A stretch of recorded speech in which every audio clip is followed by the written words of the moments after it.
المرسلين أما بعد أعوذ بالله من الشيطان الرجيم بسم الله الرحمن الرحيم قل للذين كفروا إن ينتهوا يغفر لهم ما قد سلف.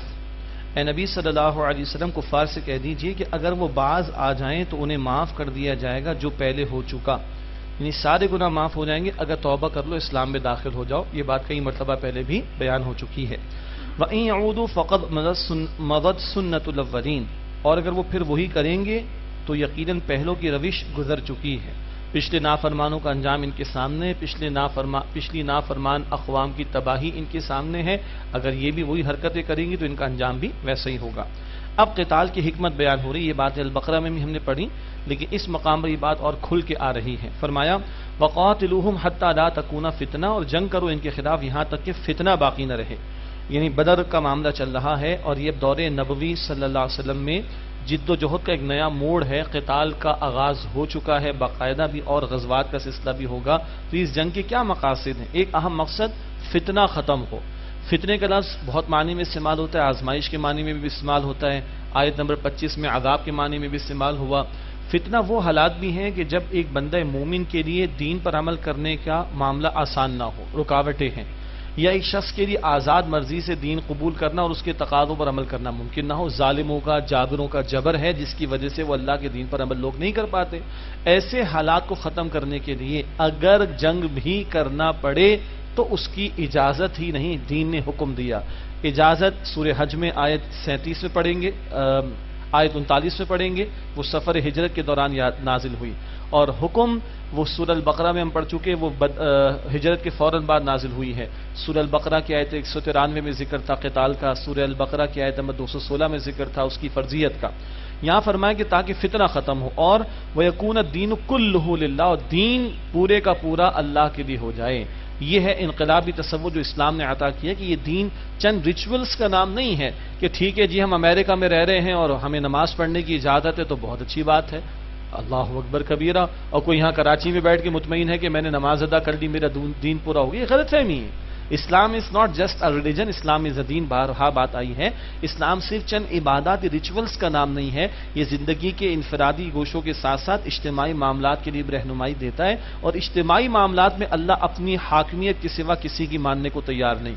فرد کو اجازت ہے چاہے تو کفر کرے چاہے شکر کرے، سورہ دہر آیت نمبر 2 اور 3. لیکن اجتماعی سطح پر اللہ کہتا ہے 3 مرتبہ، سورہ انعام آیت نمبر 57، پھر سورہ یوسف کی آیت نمبر 40، پھر سورہ یوسف کی آیت نمبر 67، ان الحکم الا للہ، حکم کا اختیار اللہ کے لیے. تو اللہ اپنے سوا کسی کی اتھارٹی تسلیم کرنا نہیں چاہتا، تو نظام کی سطح پر بھی اتھارٹی اللہ کی منوائی جائے. اس کے لیے اللہ کہتا ہے قتال بھی کرنا پڑے تو کیا جائے گا.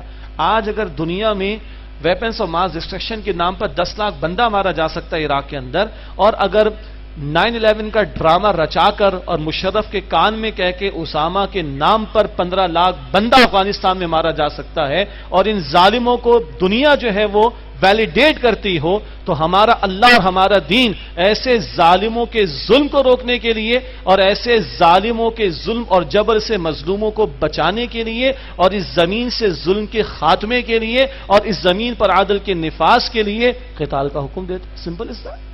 اگر تم تباہی کے لیے ویلیڈیٹ کر سکتے ہو جنگ کو، تو ہمارا رب تباہی کے خاتمے، امن کے نفاذ، عدل کے نفاذ، ظلم کے خاتمے، مظلوموں کی داد رسی کے لیے قتال کا حکم دیتا ہے. اس میں کوئی معذرت خانہ رویہ ہمارا نہیں ہونا چاہیے. یہ ضرور ہے کہ کبھی طاقت نہیں ہے تو ابھی برداشت کریں گے. 13 برس برداشت ہوا، اور جب طاقت ہے تو بدر سے پہلے 8 مہمات رسول اللہ نے روانہ فرمائی. اس کا سارے ہمارے دانشور، بڑے انٹلیکچوئلز آج کل بیٹھے ہوئے میڈیا پہ، سوشل میڈیا پر، سارے اس کا ذکر گول کر دیتے ہیں. کوئی کوٹ نہیں کرتا اس کو.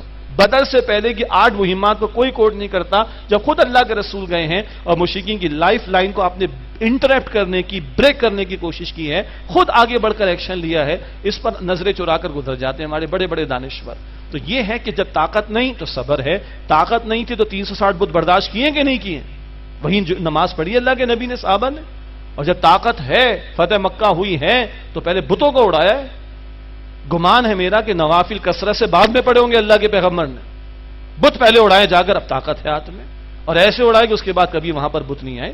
یہ میتھڈالوجی ہے رسول اللہ علیہ الصلوۃ والسلام کی انقلاب کے اعتبار سے، اس کو سامنے رکھنا چاہیے. اور منہج انقلاب نبوی صلی اللہ علیہ وسلم یہ خطبات ہیں استاد محترم ڈاکٹر اسرار احمد صاحب رحمۃ اللہ علیہ کے، وہ تفصیلی ہیں، اور اس کا ایک شارٹر ورژن ہے رسول انقلاب کا طریق انقلاب صلی اللہ علیہ وآلہ وسلم. یہ اردو میں انگریزی میں بھی خطبات آپ کو انشاءاللہ میسر ہوں گے.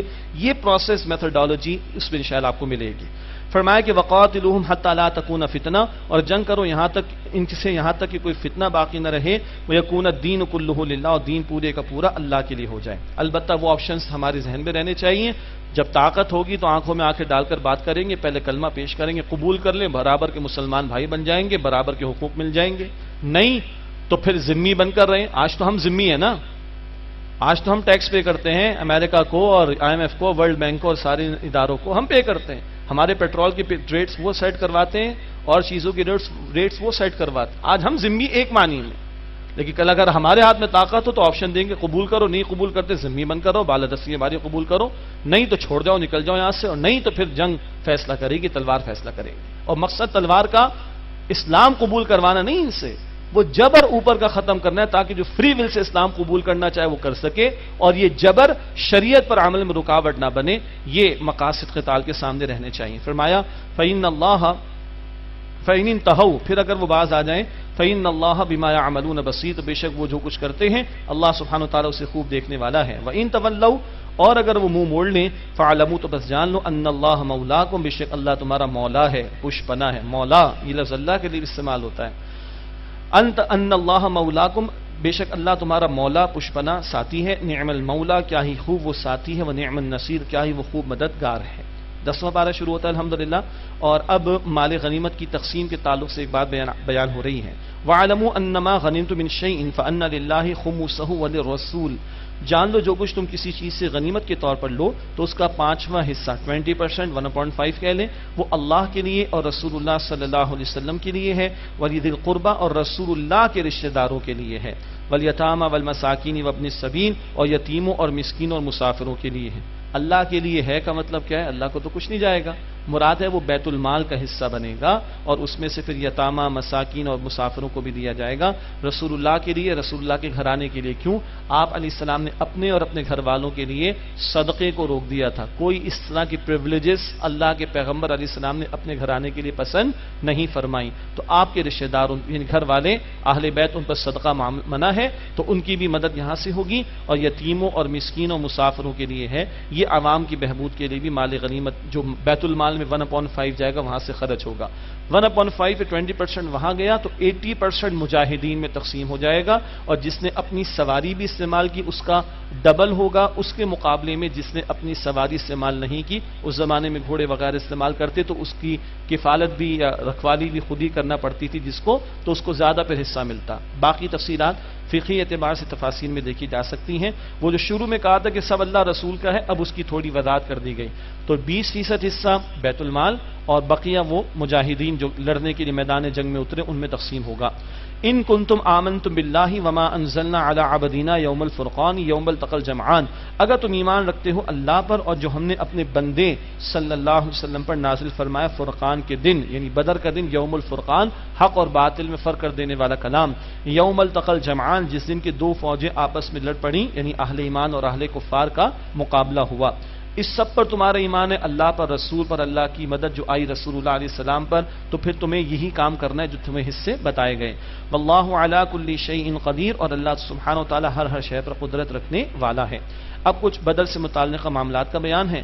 اذ انتم بالعدوۃ الدنیا وهم بالعدوۃ القصوى، یاد کرو جو تم نزدیکی کنارے پر تھے اور وہ دور کے کنارے پر تھے. مسلمان بدر کے لیے گئے تھے مدینہ طیبہ سے باہر، 80 میل کا فاصلہ کم و بیش، تو گویا مدینہ سے قریب ہیں اور وہ دور کی طرف ہیں مشرکین. والرکب اسفل منکم، اور قافلہ تم سے نیچے کی طرف تھا. وہ قافلہ وہ ابو سفیان کا وہ بچ گیا ہے اور وہ ساحل کی پٹی کے ساتھ مسلمانوں کی نگاہوں کے سامنے جا رہا ہے، اور ادھر سامنے 1000 کا لشکر کھڑا ہے. اور اللہ نے یہ کہا تھا، اللہ چاہتا کہ تمہارا ان سے مقابلہ ہو.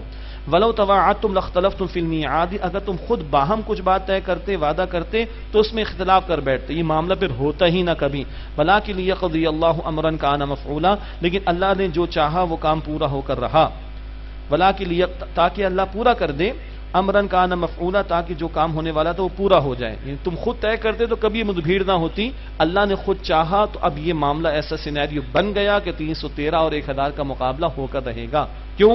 لیہلک من ہلک عن بینہ، تاکہ جو ہلاک ہو وہ دلیل کے ساتھ ہلاک ہو، ویحیی من حی عن بینہ، اور جو زندہ رہے وہ بھی دلیل کے ساتھ زندہ رہے. ہر ایک کو پتا ہو ہو از ہو، جانے والے کو پتا ہو میں نے حق کا ساتھ دیا کہ باطل کا ساتھ دیا، اور جو زندہ رہے اس کو بھی پتا ہو کہ اب میں حق کا ساتھ دے رہا ہوں یا باطل کا ساتھ دے رہا ہوں.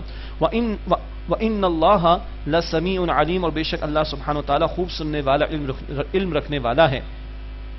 اِذْ يُرِيكَهُمُ اللَّهُ فِي مَنَامِكَ قَلِيلًا، اور یاد کرو جب اے مسلمانوں اللہ نے تمہیں تمہارے خواب میں ان کافروں کو تھوڑا دکھایا. وَلَوْ أَرَاكَهُمْ كَثِيرًا لَفَشِلْتُمْ وَلَتَنَازَعْتُمْ فِي الْأَمْرِ، اگر اللہ ان کی تعداد تمہیں زیادہ دکھاتا تو تم کچھ کم ہمتی دکھاتے اور معاملے میں جھگڑا کر جاتے. وَلَكِنَّ اللَّهَ سَلَّمَ، لیکن اللہ نے بچا لیا. تھے تو وہ 1000 لیکن مسلمانوں کو بہت تھوڑا دکھایا تاکہ مسلمان پورے جی گردے کے ساتھ دل جمعی کے ساتھ اب ان کا مقابلہ کریں. انہ علیم بذات الصدور، بے شک وہ اللہ سبحانہ وتعالی سینوں کی باتوں سے خوب واقف ہے. وَإِذْ يُرِيكُمُوهُمْ إِذِ الْتَقَيْتُمْ فِي أَعْيُنِكُمْ قَلِيلًا، اور جب تم آمنے سامنے ہوئے تو وہ تمہیں دکھائے تمہاری آنکھوں میں تھوڑے. وَيُقَلِّلُكُمْ فِي أَعْيُنِهِمْ، اور تمہیں ان کی آنکھوں میں دکھایا تھوڑا. مسلمان تو تعداد میں کمی تھے، کفار کو بھی کم دکھایا اللہ نے، تاکہ کیا ہو، لِيَقْضِيَ اللَّهُ أَمْرًا كَانَ مَفْعُولًا، تاکہ اللہ پورا کر دے وہ کام جو ہو کر رہنے والا تھا. اللہ نے چاہا کہ یہ ہو کر رہے اور وہ حق و باطل کا فرق واضح ہو. وَإِلَى اللَّهِ تُرْجَعُ الْأُمُورُ، اور تمام معاملات کا لوٹنا اللہ ہی کی طرف ہے. اس کے بعد قتال کے حوالے سے بڑی قیمتی ہدایات، پہلا باقاعدہ مارکا ہو گیا ہے، تو اب اللہ تعالیٰ آئندہ کے تناظر میں اہم ہدایات عطا فرما رہے ہیں. یا ایھا الذین آمنوا اذا لقیتم فئۃ فاثبتوا واذکروا اللہ کثیرا لعلکم تفلحون، اے ایمان والو جو تمہارا کسی جماعت یعنی کفار سے آمنا سامنا ہو، مقابلہ ہو، تو ثابت قدم رہو اور اللہ کا کثرت سے ذکر کرو تاکہ تم فلاح پاؤ. ذکر الہی میدان جنگ میں بھی، وہ طالوت کا لشکر یاد آیا، وہ بھی میدان میں اللہ کو یاد کیے ہوئے تھے، دعائیں کر رہے تھے. یہی ہدایات اہل ایمان کو دی جا رہی. وَأَطِيعُوا اللَّهَ وَرَسُولَهُ وَلَا تَنَازَعُوا، اور اللہ کی اطاعت کرو، اس کے رسول علیہ السلام کی اطاعت کرو اور آپس میں جھگڑا نہ کرو، ڈسپلن نہ توڑنا اور ایک دوسرے سے اختلاف نہ کرنا. ڈسپلن ہوگا تو یہ جماعت میدان میں کفار کا واقعتاً صحیح معنوں میں مقابلہ کرے گی. فَتَفْشَلُوا، اگر آپس میں جھگڑا کرو گے تو کیا ہوگا، فَتَفْشَلُوا وَتَذْهَبَ رِيحُكُمْ وَاصْبِرُوا، کہ تم میں بزدلی پیدا ہو جائے گی، تمہاری ہوا اکھڑ جائے گی، تمہارا روب ختم ہو جائے گا. اور صبر کرو، ڈٹے رہنا. یہ صبر بڑے گہرے معنی میں ہے، میدان میں ڈٹے رہنا. تعداد کم ہو تو توکل اللہ پر رکھنا، ہٹنا نہیں، پیچھے نہیں جانا. اس طرح میں سارے معاملات اس صبر کے ذیل میں آئیں گے. ان اللہ مع الصابرین، بے شک اللہ سبحانہ و تعالیٰ صبر کرنے والوں کے ساتھ ہے. ولا تکونوا کالذین خرجوا من دیارہم بطرا ورئاء الناس، اور ان لوگوں کی طرح نہ ہو جانا جو اپنے گھروں سے نکلے اتراتے ہوئے لوگوں کو دکھانے کے لیے. ایک تو ناچتے کودتے آ رہے ہیں کہ اب تو مسلمانوں کو ختم کر ہی ڈالیں گے، مشرکین شراب پیتے ہوئے ناچتے کودتے آ رہے ہیں. اور فرمایا کہ رئاء الناس، لوگوں کو دکھانے کے لیے. وہ مشرکین کے سردار تو چند ایک تھے لیکن اکثر ان کے جو تھے وہ فالوورز تھے، اور وہ بیچارے مجبور تھے سرداروں کی بات ماننے پر، دل سے نہیں نکلے تھے، مجبوراً نکلے تھے. وہ یصدون عن سبیل اللہ، اور اللہ کے راستے سے روکتے ہوئے نکلے. واللہ بما یعملون محیط، اور جو کچھ وہ کرتے ہیں اللہ تعالیٰ اس کا احاطہ کیے ہوئے ہے. وَإِذْ زَيَّنَ لَهُمُ الشَّيْطَانُ أَعْمَالَهُمْ، اور یاد کرو شیطان نے ان کے اعمال انہیں مزین کر کے دکھا دیے. خوب اچھے کر رہے ہو، خوب نکلے ہو مسلمانوں کے خلاف، ٹھیک چل رہے ہو بالکل. وَقَالَ لَا غَالِبَ لَكُمُ الْيَوْمَ مِنَ النَّاسِ، اور کہا کہ آج لوگوں میں سے تم پر کوئی غالب آنے والا نہیں ہے. وَإِنِّي جَارٌ لَكُمْ، اور میں تمہارا ساتھی ہوں.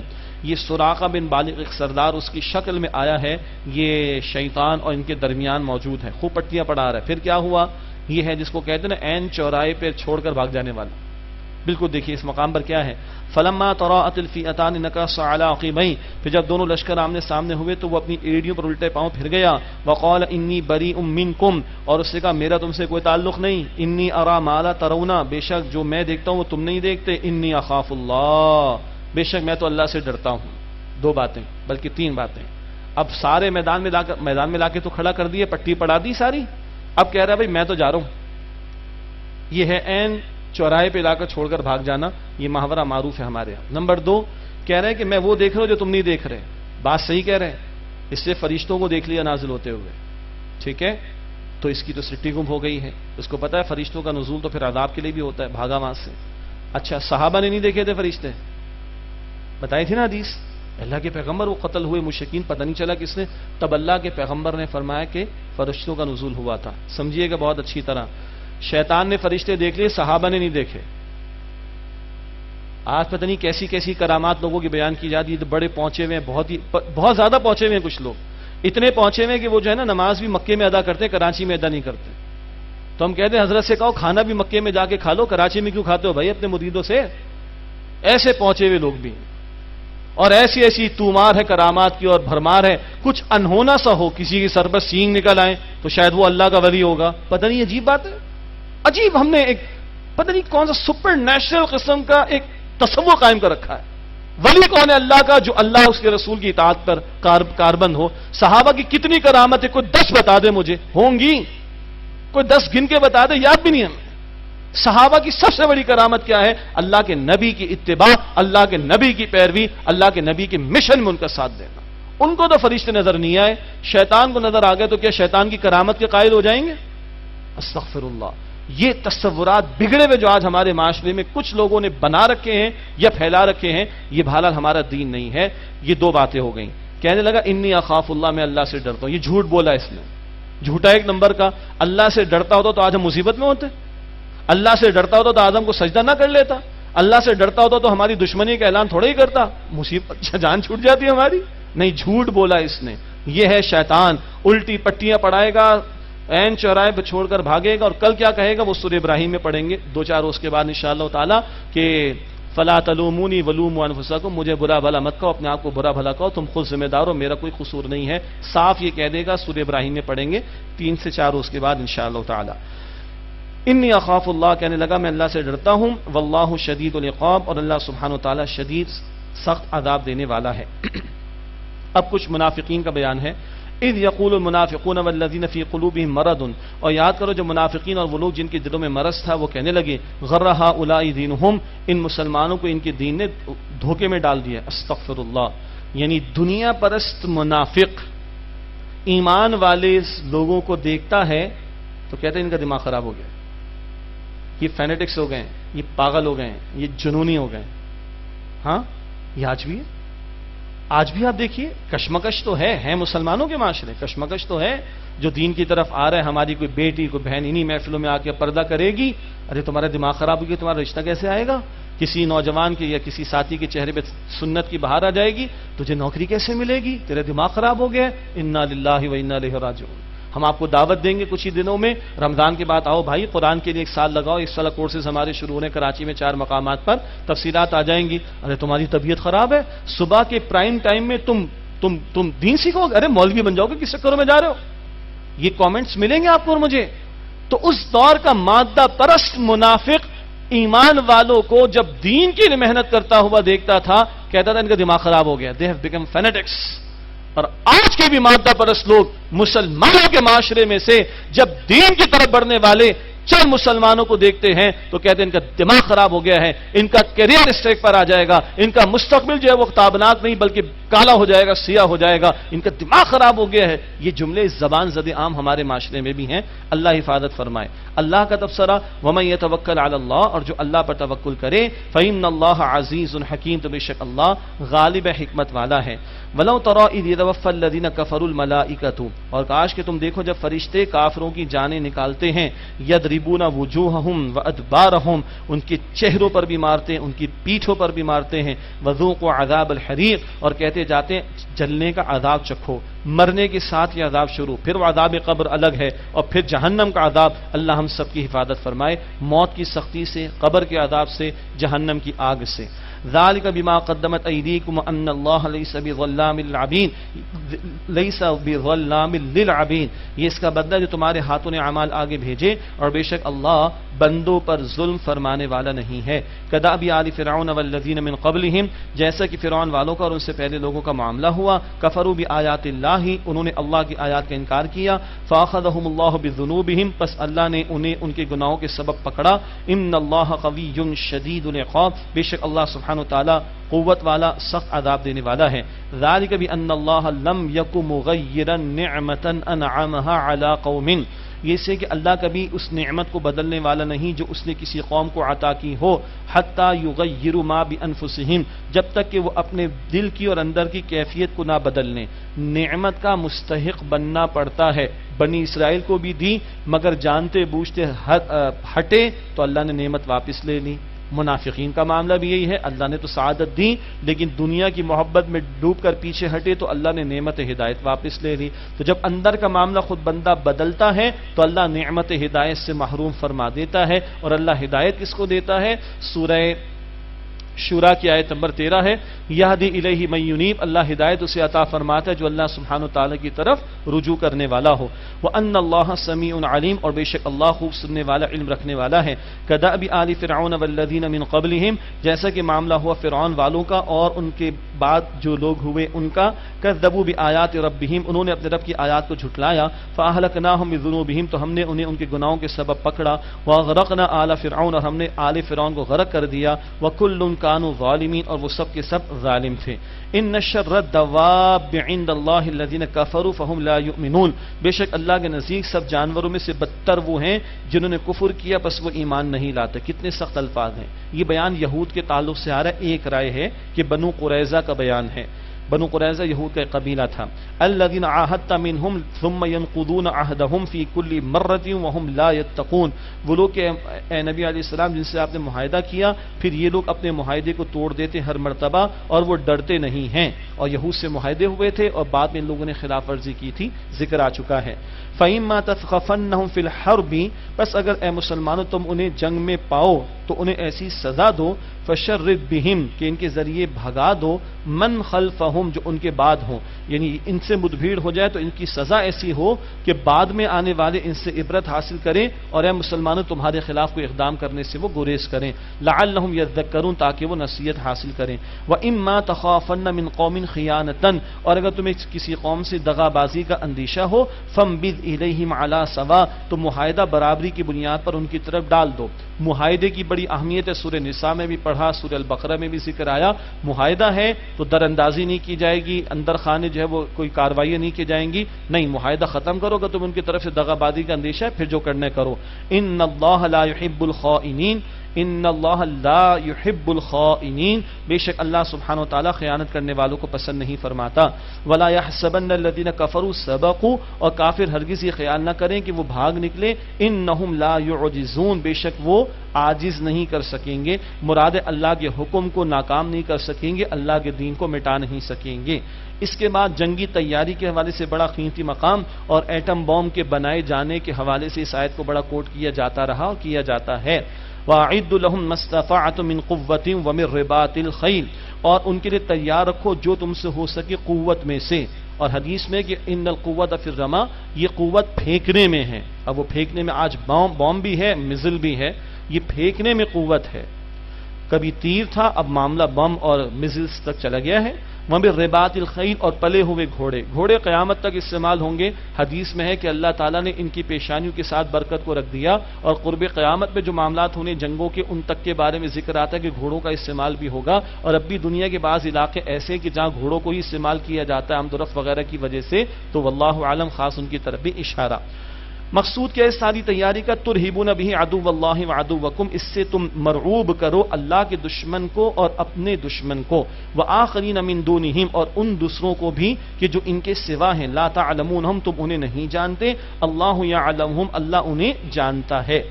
یہ ہے جو آیت مسلمانوں سے تقاضا کرتی ہے استطاعت بھر تیاری کا. اور تیاری سے مقصود کیا ہے؟ اپنے دشمنوں کو اور اللہ کے دشمنوں کو مرعوب رکھو. 14 مئی 1998 کو بھارت نے دھماکے کیے، اعلان کیا. 15 مئی کی صبح کو واجپئی کا بیان تھا کہ ہم پاکستان کی اینٹ سے اینٹ بجا دیں گے. ٹھیک، ہماری تیاری پہلے سے تھی، اعلان ہم نے بعد میں کیا تھا. 28 مئی کو ہم نے دھماکے کیے، یوم تکبیر اور 1998 کو. اور 29 مئی کی صبح واجپئی کا بیان تھا کہ yes we are ready for the table talks. This is the difference. ورنہ بھارت کو پاکستان کو کھا جانا کون سا مسئلہ ہے؟ کچھ بھی نہیں. لیکن یہ ہے کہ اللہ نے چھپڑ پھاڑ کر یہ صلاحیت دی. ڈاکٹر عبد القدیر صاحب کے ساتھ ایک پروگرام میں بیٹھنے کا اتفاق ہوا اور بات صحیح کہ میں نے کہا یہ غداری ہے پوری امت کے ساتھ اگر ہم نے اس اپنی صلاحیت کا سودا کیا غیروں سے. یہ امت کی امانت ہے ہمارے پاس اور آج امت ہم سے ہی ایکسپیکٹ کرتی. شاید آپ کے سامنے میں نے رکھا تھا، یہ تو فوجیوں کے درمیان بھی بات میں کر دیتا ہوں کہ بھائی جب فلسطین پر 2 سال پہلے بمباری ہوئی، عید کے دنوں میں بمباریاں ہوئیں، بچوں پر ظلم و ستم ہوا، سڑکوں پر بچوں کی لاشیں پڑی تھیں، تو عربs بھی پکار رہے تھے اینا جیش الپاکستان، پاکستان کی اس فوج کدھر ہے؟ یا جیش الپاکستان، ہے پاکستان کی فوج، کہاں ہو تم آخر؟ یہ ساری امت مسلمہ ہمیں ہی سمجھتی ہے کہ ہم امین ہیں اس امت کے، اس معاملے کے اندر امت نے اپنا پیٹ کاٹ کر یہ چیزیں بنوائی ہیں، اس میں کوئی شک نہیں، اور اللہ نے سب سے بڑھ کر چھپر پھاڑ کر عطا کی ہے۔ تو یہ واجپائی کا بیان بتا رہا ہے، قرآن کی تفسیر ہو رہی ہے، تو اپنے دشمنوں کو اور اللہ کے دشمنوں کو معروف رکھو۔ اللہ تعالی ہماری صلاحیت کی حفاظت رکھے، ہمارے ذمہ داروں کو بھی ایمانی جرت اور غیرت عطا فرمائے۔ بہت اچھے لوگ ہیں سائنسدانوں کے اندر بھی، اور کچھ ہماری ملٹری کے لوگوں کے اندر بھی، بہرحال کچھ لوگوں میں بگاڑ ہے، اللہ ان کو ہدایت دے، اور اگر وہ ہدایت کے قابل نہیں اللہ ان کو ہٹائے اور اچھے لوگوں کو اللہ اوپر لے کر آئے، تاکہ یہ امت کی جو امانت ہے اس کی حفاظت ہو سکے اور امت کے لیے استعمال ہو۔ ڈیٹرنٹ، وہ کیا ہم نے پڑھا تھا صلاۃ الخوف میں، یاد آیا؟ ڈیٹرنٹ ساتھ رکھو، ڈیٹرنٹ ساتھ رکھو، ڈیٹرنٹ دفاع کا سامان، وہ یہی تو ہے آخر، تاکہ ہمت نہ ہو دوسروں کی تمہاری طرف میلی آنکھوں سے دیکھنے کی۔ فرمایا کہ وما تنفقوا من شيء في سبيل الله يوفى اليكم، اور تم جو کچھ بھی اللہ کے راستے میں خرچ کرو گے تمہیں پورا پورا لوٹایا جائے گا، وانتم لا تظلمون، اور تمہارا نقصان نہیں کیا جائے گا۔ وَإِن جَنَحُوا لِلسَّلْمِ فَاجْنَحْ لَهَا وَتَوَكَّلْ عَلَى اللَّهِ، اور اگر وہ صلح کی طرف آمادہ ہوں تو آپ بھی صلح کی طرف آمادہ ہو جائیے اور اللہ پر توکل کیجئے۔ جنگ برائے جنگ نہیں ہے، بلکہ ایک اچھا کیپشن لگا تھا ایکسپو میں آرمی والوں کی طرف سے، ویپنز فار پیس، اچھی بات ہے، تاکہ کسی کی ہمت نہ ہو آپ کے ہاں دراندازی کرنے کی، ٹھیک ہے، تو اگر صلح پر آمادہ ہو اچھی بات ہے، اللہ پر توکل کیجئے۔ انہ هو السمیع العلیم، بے شک اللہ سبحانہ وتعالی خوب سننے والا، علم رکھنے والا ہے۔ ہاں وَإِن يُرِيدُ أَن يَخْدَعُوكَ فَإِنَّ حَسْبَكَ اللَّهُ، اور اگر وہ دھوکہ دینا چاہیں گے تو بے شک آپ کے لیے اللہ سبحانہ وتعالی کافی ہیں۔ هُوَ الَّذِي أَيَّدَكَ بِنَصْرِهِ وَبِالْمُؤْمِنِينَ، وہ اللہ کے جس نے اپنی مدد سے آپ کو اور مسلمانوں کو قوت عطا فرمائی۔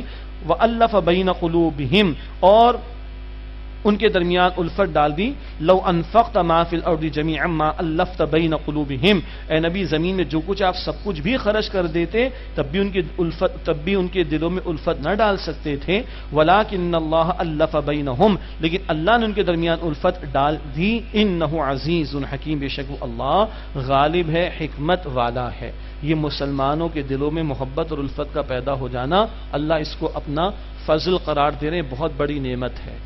اب اس کا برعکس کیا ہے؟ اگر الفتیں نہیں ہیں، دل پھٹے ہوئے ہیں، دل ٹوٹے ہوئے ہیں، نفرتیں اور عداوتیں ہیں، تو پھر ہم کہیں اللہ کے فضل سے دور ہیں، اللہ کے فضل کی چھتری میں نہیں ہیں، یہ خطرناک مسئلہ۔ یا ایھا النبی حسبک اللہ ومن اتبعک من المؤمنین، اے نبی علیہ الصلوۃ والسلام، اللہ سبحانہ وتعالی کافی ہے آپ کے لیے اور اہل ایمان کے لیے جو آپ کے پیروکار ہیں اور آپ کی اتباع کرتے ہیں۔ یا ایھا النبی حرض المؤمنین علی القتال، اے نبی علیہ الصلوۃ والسلام اہل ایمان کو قتال پر ابھاریے۔ ان یکم منکم 20 صابرون یغلبوا 200، اگر اے مسلمانوں تم میں سے 20 ثابت قدم صبر کرنے والے ہوں گے تو وہ 200 پر غالب ہوں گے۔ 1:10 کا ریشو ہے، پہلے ذہن میں رکھیے گا۔ وان یکم منکم 100، اور اگر تم میں سے 100 ہوں گے مراد صبر کرنے والے، یغلبوا الفا من الذین کفروا بانہم قوم لا یفقہون، تو 1000 کفار پر غالب آ جائیں گے اس لیے کہ وہ کفار سمجھ نہیں رکھتے۔ یہ تھا اول 1:10 کا ریشو، کہ اگر یہ ریشو بھی ہے تو پھر میدان نہیں چھوڑنا، مقابلہ کرنا اور کھڑے رہنا۔ بعد میں اللہ نے تخفیف فرما دی، کیوں؟ بہرحال تعداد بڑی، نئے لوگ بھی اسلام میں داخل ہوئے ہیں، تو وہ اولین دور والا ابھی ایمان کی کیفیت کا معاملہ تو نہیں ہوگا، ابھی ٹائم لگے گا تربیت میں، تو مجموعی تعداد بڑی تو کچھ کوالٹی اگر کم ہو رہی ہے تو اللہ تعالیٰ نے تخفیف فرمائی ہے اس ریشو میں۔ فرمایا کہ الآن خفف اللہ علیکم، الآن خفف اللہ عنکم، اب اللہ نے تم سے تخفیف کا، آسانی کا معاملہ فرمایا۔ وعلم ان فیکم ضعفا، اور اللہ کے علم میں ہے کہ تم میں کمزوری بھی ہے۔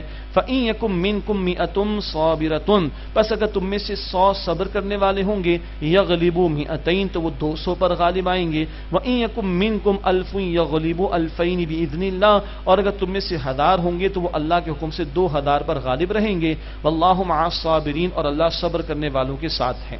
ایک بحث تو اس میں یہ کہ اتنا ریشو ہو تو پھر میدان نہیں چھوڑا جا سکتا۔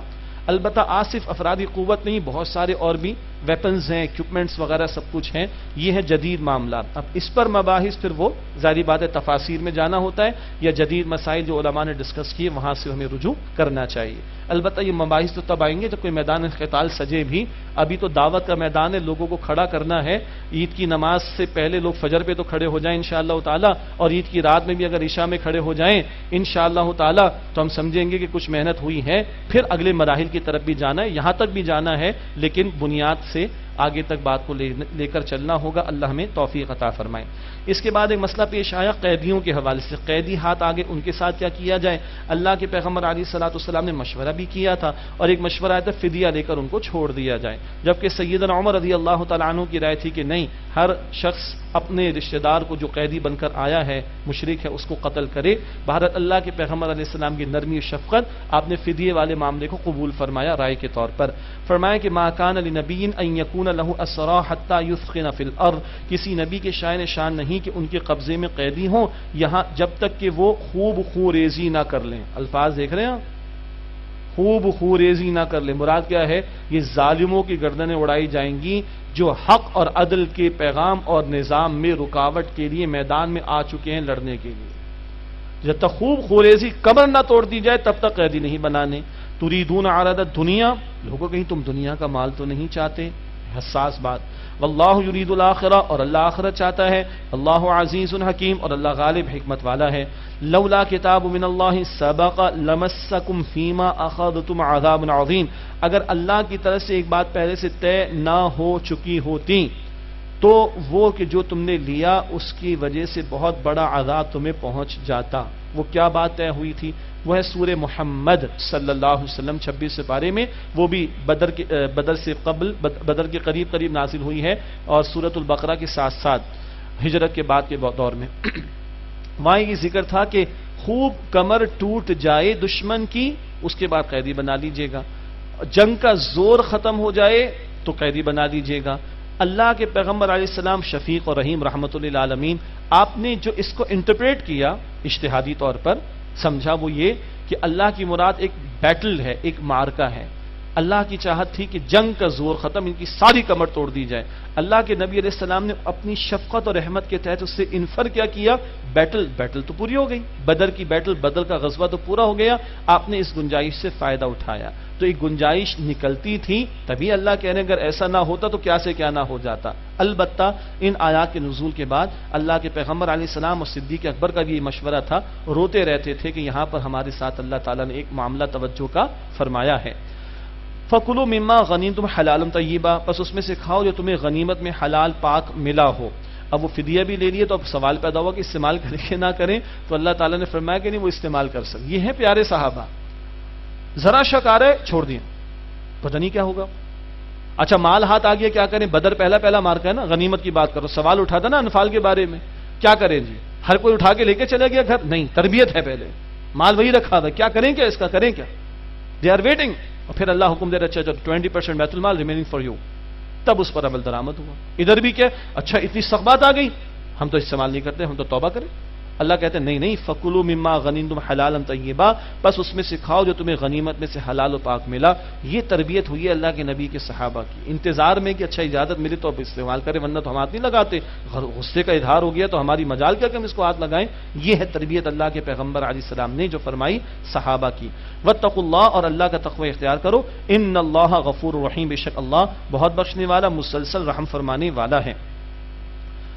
یا ایھا النبی، اے نبی علیہ الصلوۃ والسلام، قل لمن فی ایدیکم من الاسرى، آپ کے قبضے میں جو قیدی ہیں اسے کہہ دیجئے، ان یعلم اللہ فی قلوبکم خیرا یؤتکم خیرا مما اخذ منکم ویغفر لکم، اگر اللہ تمہارے دلوں میں کوئی بھلائی، اللہ کے علم میں ہوگی کہ تمہارے دلوں میں کوئی بھلائی ہے تو اللہ تمہیں اس سے بہتر عطا فرمائے گا جو تم سے لیا گیا، اور وہ تمہیں بخش دے گا، کیونکہ اللہ کے علم میں تو ہر بات ہے۔ اس سے یہ ترجمہ مناسب نہیں کہ اگر اللہ کوئی بھلائی پائے گا تو تمہارے ساتھ ایسا کرے گا، نہیں، اللہ کا علم کامل ہے۔ اس سے یہ ترجمہ کیا گیا اگر تمہارے دلوں میں اللہ کے علم کے مطابق وہ بھلائی ہوگی تو اس سے بہتر دے دے گا جو تم سے لیا گیا، اور وہ تمہیں بخش دے گا۔ کیا مطلب؟ ابھی تو تم نے فدیہ دیا اور تمہاری جان چھوٹ رہی ہے، تمہارا مال تو لگ گیا فدیہ کے اندر، مثال کے طور پر، دل چھوٹا نہ کرو، اس سے بہتر تمہیں کیا ملے گا؟ ایمان کی دولت مل جائے گی، وہ اس سے کئی گنا بہتر ہوگی۔ واللہ غفور رحیم، اور اللہ بہت بخشنے والا، رحم فرمانے والا ہے۔ وَإِن يُرِيدُوا خِيَانَتَكَ فَقَدْ خَانُوا اللَّهَ مِن قَبْلُ، اور اگر اے نبی علیہ السلام یہ آپ سے خیانت کا ارادہ کریں گے تو انہوں نے اس سے قبل اللہ سے خیانت کی۔ فَأَمْكَنَ مِنْهُمْ، تو اللہ نے انہیں آپ کے قبضے میں دے دیا، اللہ کے ساتھ شرک کرتے رہے، اللہ کے دین کی راہ میں رکاوٹیں ڈالتے رہے، اللہ نے آپ کے قبضے میں ڈال دیا۔ اگر خیانت کریں گے اللہ پھر قبضے میں ڈال دیں گے۔ واللہ علیم حکیم، اور اللہ سبحانہ وتعالی خوب علم رکھنے والا، حکمت والا ہے۔ ان الذین آمنوا وہاجروا وجاہدوا باموالہم وانفسہم فی سبیل اللہ، بے شک جو لوگ ایمان لائے اور جنہوں نے ہجرت کی اور اپنے مال اور اپنی جانوں سے جہاد کیا اللہ کی راہ میں، والذین آووا ونصروا، اور جن لوگوں نے ٹھکانہ دیا اور مدد کی، اولئک بعضهم اولیاء بعض، وہی ایک دوسرے کے سچے دوست ہیں۔ ہجرت کرنے والے صحابہ اور ٹھکانہ دینے والے انصار، تو مہاجرین مکہ سے اور صحابہ جو مدینہ شریف والے ہیں وہ انصار قرار پائے۔ والذین آمنوا ولم یہاجروا ما لکم من ولایتہم من شیء حتی یہاجروا، اور جو لوگ ایمان لائے اور انہوں نے ہجرت نہ کی تو تمہارا ان سے کوئی رفاقت کا تعلق نہیں ہے یہاں تک کہ اے مسلمانوں وہ ہجرت کریں۔ ایک بات وہی جو منافقین تھے مدینہ طیبہ سے باہر سبربس کے علاقوں کے اندر، ان پر بھی لازم تھا ہجرت کر کے مدینہ طیبہ میں آ جائیں، نہیں کرتے ہجرت تو مسلمانوں تمہارا ان سے کوئی دلی تعلق نہیں ہونا چاہیے۔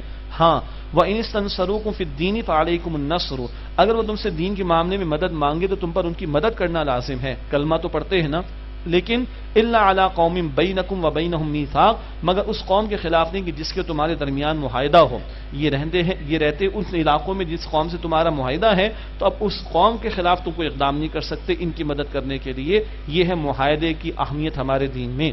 واللہ بما تعملون بصیر، اور جو کچھ تم کرتے ہو اللہ سبحانہ وتعالی اسے خوب دیکھنے والا ہے۔ والذین کفروا بعضهم اولیاء بعض، اور جن لوگوں نے کفر کیا وہ ایک دوسرے کے ساتھی ہیں۔ الا تفعلوا تکن فتنۃ فی الارض وفساد کبیر، اگر تم ایسا نہیں کرو گے تو فتنہ ہوگا زمین میں، بڑا فساد ہوگا۔ کیا نہیں کرو گے؟ تمہاری دوستیاں اگر ایمان کی بنیاد پر نہیں ہوں گی تو فساد مچے گا زمین میں۔ کفار ایک دوسرے کے دوست ہیں تو مسلمانوں کو ایک دوسرے کا واقعاتاً دوست ہونا چاہیے۔ اگر یہ بانڈنگ نہیں ہے، مسلمانوں میں یہ گہرا تعلق نہیں ہے، تو اللہ کہتے ہیں کہ زمین میں فتنہ برپا ہوگا اور فساد مچ جائے گا۔ والذین آمنوا وہاجروا وجاہدوا فی سبیل اللہ، اور وہ جو ایمان لائے اور جنہوں نے ہجرت کی اور جہاد کی اللہ کی راہ میں، والذین آووا ونصروا، اور جنہوں نے ٹھکانہ دیا اور مدد کی، اولئک هم المؤمنون حقا، یہی لوگ پکے مومن ہیں۔ یہ حقیقی ایمان والوں کی صفات کا بیان، شروع میں بھی ذکر تھا، دل اللہ کی یاد سے کانپ اٹھتے ہیں اور آیات قرآنی سے ان کے ایمان میں اضافہ ہوتا ہے، اور وہ اللہ پر توکل کرتے ہیں۔ وہ کچھ باطن کی کیفیات تھی، نماز کا انفاق کا ذکر بھی تھا، یہاں ظاہر کی صفات ہیں۔ ایمان والے کیا کریں گے؟ ہجرت کا موقع آئے گا ہجرت کریں گے، اللہ کی راہ میں جہاد کریں گے، مسلسل محنت کریں گے اور ایک دوسرے کی مدد کرنا، ٹھکانہ دینے والے انصار جیسے کہ ذکر آیا، یہ ہے ان کی ظاہر میں صفات۔ فرمایا اولئک هم المؤمنون حقا، یہی پکے مومن ہیں، لہم مغفرۃ ورزق کریم، ان کے لیے بخشش اور عزت والی روزی ہے۔ والذین آمنوا من بعد وہاجروا، اور جو لوگ اس کے بعد ایمان لائے اور انہوں نے ہجرت کی، وجاہدوا معکم، اور آپ کے ساتھ مل کر جہاد کیا، فاولئک منکم، اے مسلمانوں آپ ہی کے ساتھ، یہ تمہارے ساتھ ہیں، واولو الارحام بعضهم اولی ببعض فی کتاب اللہ، اور رحمی رشتہ دار وہ ایک دوسرے کے زیادہ حقدار ہیں اللہ کی کتاب اور اس کے حکم کے اعتبار سے۔ ان اللہ بکل شیء علیم، بے شک اللہ ہر شے کا علم رکھنے والا ہے۔ یعنی مسلمانوں کی باہمی رفاقت تو ہے، ایک دوسرے کے حقوق بھی ہیں، لیکن رحمی رشتہ دار ایک دوسرے کے زیادہ قریب ہیں، جیسے کہ وراثت کے معاملات ہیں، وراثت میں سارے مسلمانوں کا حصہ تو نہیں ہے، قریبی رشتہ داروں کا حصہ ہے، تو وہ شریعت کے وہ احکامات جو لاگو ہوں گے وہ رحمی رشتہ داروں سے اعتبار سے قریب ہیں، باقی مسلمانوں کا آپس کا معاملہ وہ اخوت کی بنیاد پر موجود ہے۔ سورہ توبہ شروع کر رہے ہیں، 1 یا 2 رکوع پڑھیں گے، پھر انشاءاللہ 8 رکعت تراویح ادا کی جائے گی۔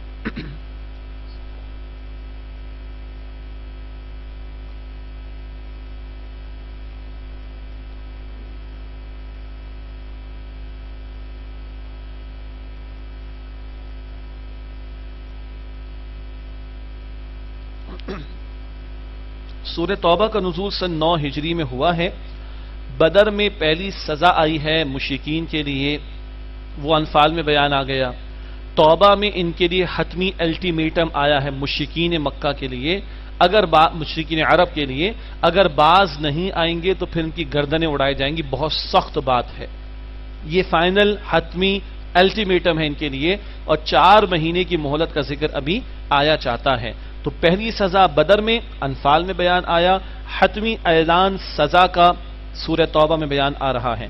اس میں 5 رکوعوں میں سرزمین عرب کا بیان اور اس پر غلبہ دین کا بیان آئے گا، اور اس کے بعد 11 رکوع ہوں گے انشاءاللہ، کچھ آج پڑھیں گے کچھ کل، جن میں غزوہ تبوک کا ذکر آئے گا، وہ تفصیل بعد میں بیان ہوگی۔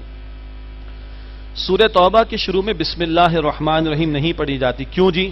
اس لیے کہ اللہ کے رسول نے نہ لکھوائی نہ پڑھوائی، ختم. اور یہ خود قرآن کی صداقت کی دلیل ہے. 114 میں سے ایک میں نہیں ہے. اور مسلمانوں میں اچھے لوگ بھی گزرے، برے بھی گزرے، جو چاہے کر سکتے تھے لیکن کسی نے کچھ نہیں کیا.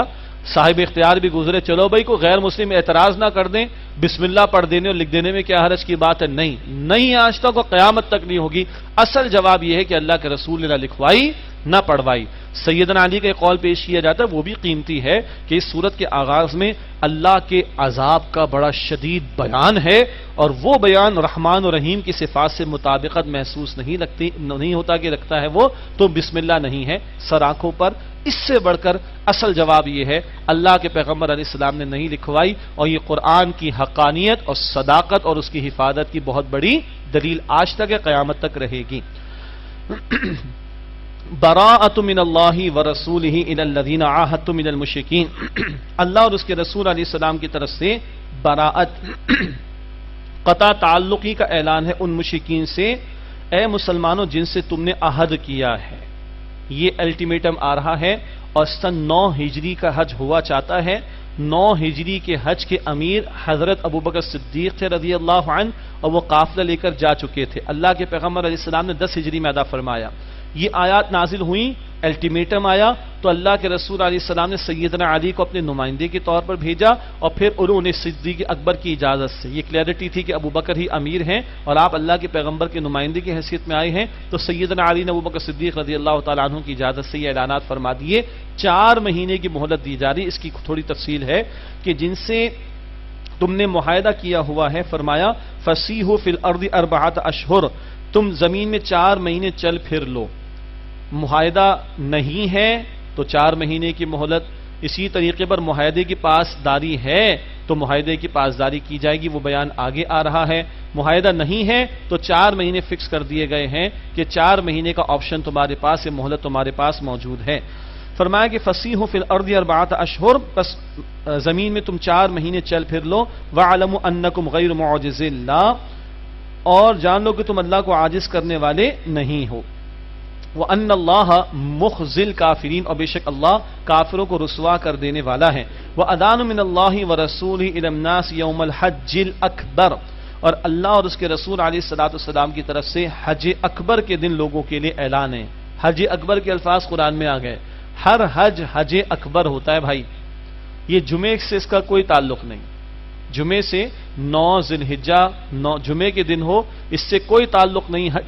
اکبری حج وہ خواتین اکثر کہتی ہیں، ایسا کوئی تصور نہیں. عمرہ بھی حج ہے مگر وہ چھوٹا ہے. حج کے معنی اللہ کے گھر کی زیارت کا ارادہ کرنا. عمرے میں اعمال و مناسک کم تو اس کو حج اصغر چھوٹا حج کہتے ہیں. اور حج جو عام ہوتا ہے اس میں اعمال زیادہ ہیں، منا بھی ہے، عرفات بھی ہے، مزدلفہ بھی ہے، جمرات بھی ہے. حج میں اعمال زیادہ، اس سے اس کو بڑا حج کہا جاتا ہے. ہر حج حج اکبر ہے. جمعے سے ہونے کے جمعے کے دن 9 ذی الحجہ ہونے سے اس کا کوئی تعلق نہیں ہے. وَأَذَانٌ مِّنَ اللَّهِ وَرَسُولِهِ إِلَى النَّاسِ يَوْمَ الْحَجِّ الْأَكْبَرِ، اور اللہ اور اس کے رسول علیہ السلام کی طرف سے حج اکبر کے دن لوگوں کے لیے اعلان ہے. أَنَّ اللَّهَ بَرِيءٌ مِّنَ الْمُشْرِكِينَ وَرَسُولُهُ، کہ اللہ اور اس کے رسول علیہ السلام کا مشرکین سے قطع تعلقی کا اعلان ہے. فَإِن تُبْتُمْ فَهُوَ خَيْرٌ لَكُمْ، پس اگر تم توبہ کر لو تو یہ تمہارے حق میں بہتر ہے. وَإِن تَوَلَّيْتُمْ فَاعْلَمُوا أَنَّكُمْ غَيْرُ مُعْجِزِ اللَّهِ، اور اگر تم نے منہ پھیر لیا تو جان لو کہ تم اللہ کو عاجز کرنے والے نہیں ہو. ان کے لیے سخت بات آ رہی، کیوں؟ جیسے پچھلی قوموں کو مٹایا گیا، کیوں؟ پیغمبر انہی قوموں میں سے ہوتے تھے، اس کو عذاب استیصال کہتے ہیں. ان قوموں کو مٹا دیا جاتا تھا اگر وہ نہ مانے، آراف میں پڑھ چکے. رسول اللہ انہی مشرکین میں عرب میں سے تھے اور انہی کی زبان بولتے ہوئے آئے تھے. اگر یہ قبول نہیں کرتے تو ان پر بھی وہی عذاب استیصال والا آنا چاہیے. اس لیے ان کے لیے بڑے سخت کلمات ابھی آگے آئیں گے گردنیں اڑا دینے کے. باقی لوگوں کے لیے جزیے کا آپشن ہے، وہ بات بھی آیت نمبر 29 میں سورہ توبہ میں آئے گی انشاءاللہ. وَإِن تَوَلَّيْتُمْ فَاعْلَمُوا أَنَّكُمْ غَيْرُ مُعْجِزِ اللَّهِ، اور اگر تم نے منہ پھیر لیا تو جان لو کہ تم اللہ کو عاجز کرنے والے نہیں.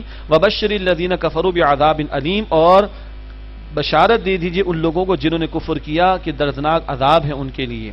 الا الذین عاہدتم من المشرکین، سوائے مشرک لوگوں سے کہ جن سے تم نے عہد کیا تھا، ثم لم ينقصوکم شیئا، پھر انہوں نے تم سے عہد میں کچھ کمی نہیں کی، ولم یظاہروا علیکم احدا، اور نہ انہوں نے تمہارے خلاف کسی کی مدد کی، فاتموا الیہم عہدہم الی مدتہم، تو ان سے ان کا عہد ان کی مقررہ مدت تک پورا کرو۔ کتنا عدل پر مبنی کلام ہے، کتنا پیارے توازن والی بات ہے کہ جن مشرکین سے معاہدہ ہے اور انہوں نے خلاف ورزی نہیں کی، تمہارے خلاف سازش نہیں کی، تو جتنی مدت کا معاہدہ وہ مدت پوری کرو، چاہے وہ سال ہی کیوں نہ ہو۔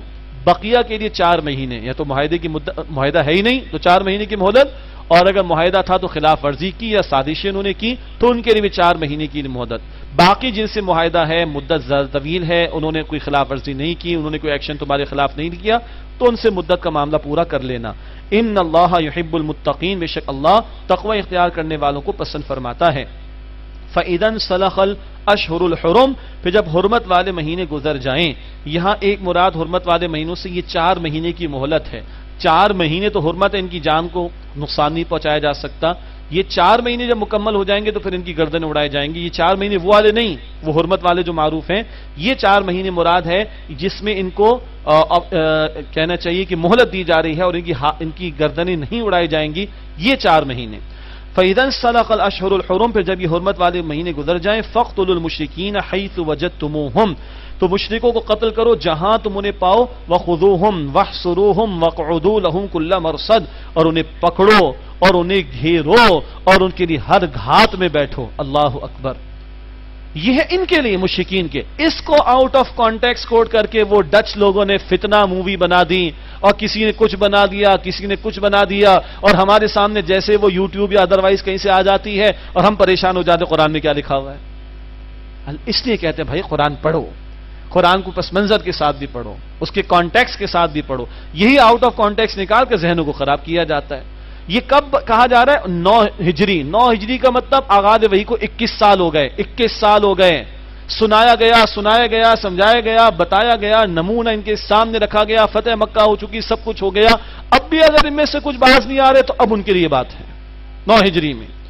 اور آگے دیکھیے، اتنے سخت کلمات کے بعد بھی اللہ اللہ ہے، اللہ کے کلام کا توازن دیکھیں۔ فَإِن تَابُوا وَأَقَامُوا الصَّلَاةَ وَآتَوُا الزَّكَاةَ فَخَلُّوا سَبِيلَهُمْ، پھر اگر وہ توبہ کر لیں، مراد قبول کریں اسلام، اور نماز قائم کریں اور زکوٰۃ ادا کریں، تو ان کا راستہ چھوڑ دو۔ یہ آیت بھی اور حدیث بھی ہے، اللہ کے رسول نے فرمایا کہ مجھے حکم دیا گیا میں لوگوں سے جنگ کروں یہاں تک کہ وہ شہادت دیں، گواہی دیں کلمے کی، اور نماز قائم کریں، زکوٰۃ ادا کریں۔ سنیے گا، نماز قائم کریں، زکوٰۃ ادا کریں، یہ بیئر منیمم 2 تقاضے جو ظاہر میں ادا کرنے۔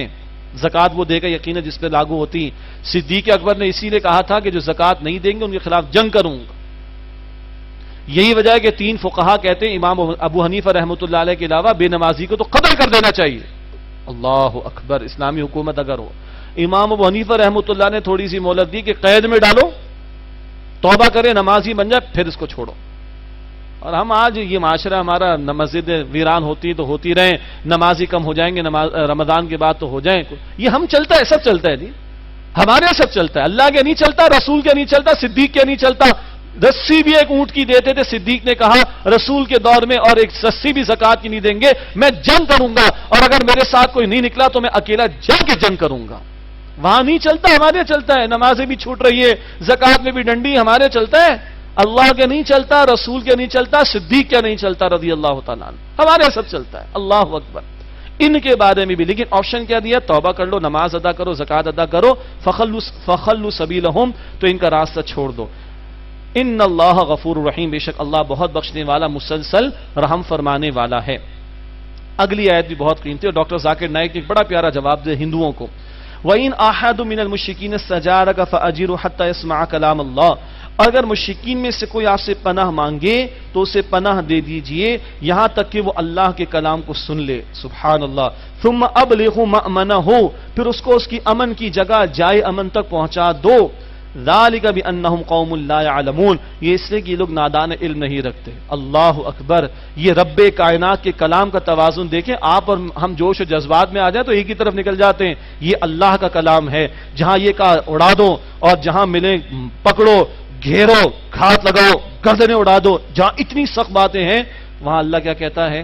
این میدان جنگ میں اگر ایک مشرک بھی کہتا ہے چلو میں تمہاری بات سننا چاہتا ہوں تو اس کو اللہ کا کلام سناؤ، پھر وہیں گن پوائنٹ پہ قبول نہ کرواؤ، اس کے پلیس آف سیکیورٹی جائے امن تک پہنچا دو۔ پھر قرآن کیا کہتا ہے؟ ذالک بانہم قوم لا یعلمون، یہ وہ لوگ ہیں جو جانتے نہیں۔ وہ اللہ کے بندوں 21 سال ہو گئے ان کو سناتے ہوئے، اللہ کتنا مارجن دے رہا ہے، یہ لوگ جانتے نہیں ہیں۔ میدان قتال میں بھی اگر سننا چاہے اللہ کے کلام کو تو سنا دینا، جان چھوڑ دینا اور فری ول کے ساتھ قبول کرنے کے لیے چھوڑ دینا، یہ اللہ کا کلام ہے، یہ اللہ کے کلام کا توازن ہے۔ اللہ اکبر کبیرہ۔ اللہ ہمیں بھی ہمارے کلام میں ہماری باتوں میں توازن کی توفیق عطا فرمائے۔ اگلا رکوع ابھی نہیں پڑھ رہے، اس سے کہ اگلے 2 رکوعوں کا موضوع ایک ہی ہے، وہ انشاءاللہ وقفے کے بعد پڑھیں گے۔ اب آئیے 8 رکعت تراویح انشاءاللہ ادا کریں گے۔